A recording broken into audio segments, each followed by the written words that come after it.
I love you all, but you'll have to forgive me.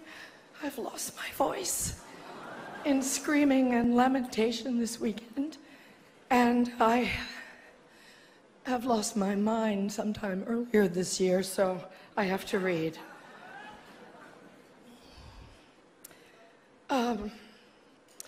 Thank you, Hollywood Foreign Press. Just to pick up on what Hugh Laurie said, you and all of us in this room really belong to the most vilified segments in American society right now. Think about it. Hollywood, foreigners, and the press.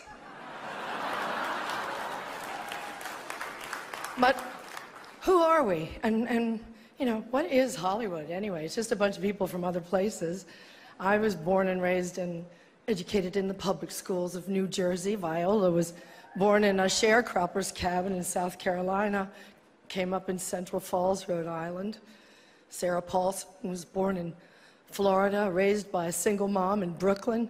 Sarah Jessica Parker was one of 7 or 8 kids from Ohio. Amy Adams was born in Vicenza, Veneto, Italy. And Natalie Portman was born in Jerusalem.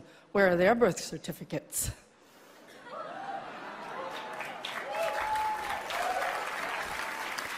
And the beautiful Ruth Nega was born in Addis Ababa, Ethiopia, raised in Ireland, I do believe.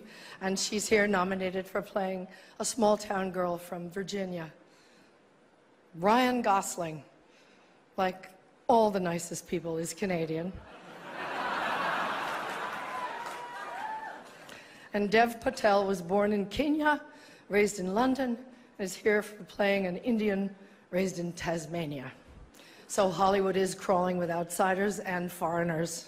And if we kick them all out, you'll have nothing to watch but football and mixed martial arts, which are not the arts.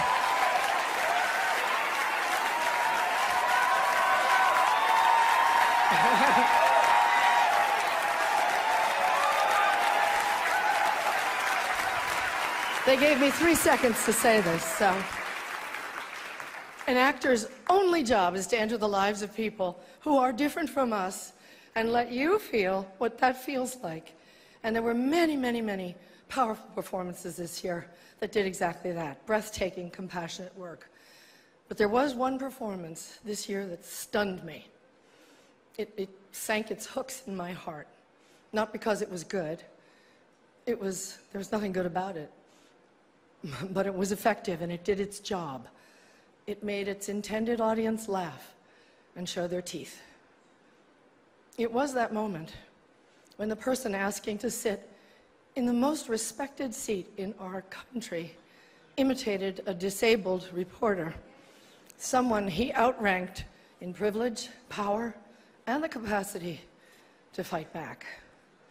It kind of broke my heart when I saw it, and I still can't get it out of my head because it wasn't in a movie. It was real life. And this instinct to humiliate, when it's modeled by someone in the public platform, by someone powerful, it filters down into everybody's life because it kind of gives permission for other people to do the same thing.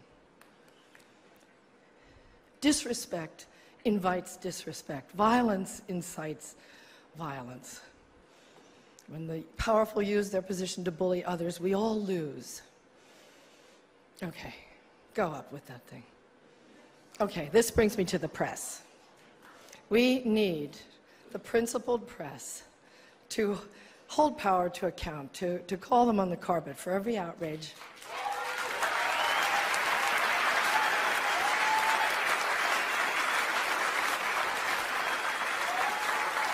That's why our founders enshrined the press and its freedoms in our Constitution. So I only ask the famously well-heeled Hollywood Foreign Press and all of us in our community to join me in supporting the Committee to Protect Journalists, because we're going to need them going forward, and they'll need us to safeguard the truth. One more thing.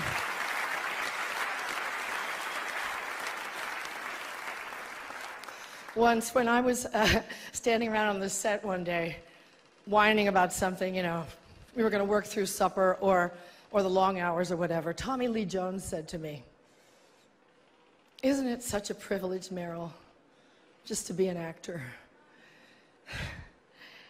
Yeah, it is, and we have to remind each other of the privilege and the responsibility of the act of empathy.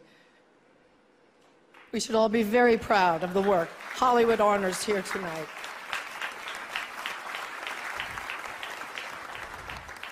As my friend, the dear departed Princess Leia, said to me once, "Take your broken heart, make it into art." Thank you for it.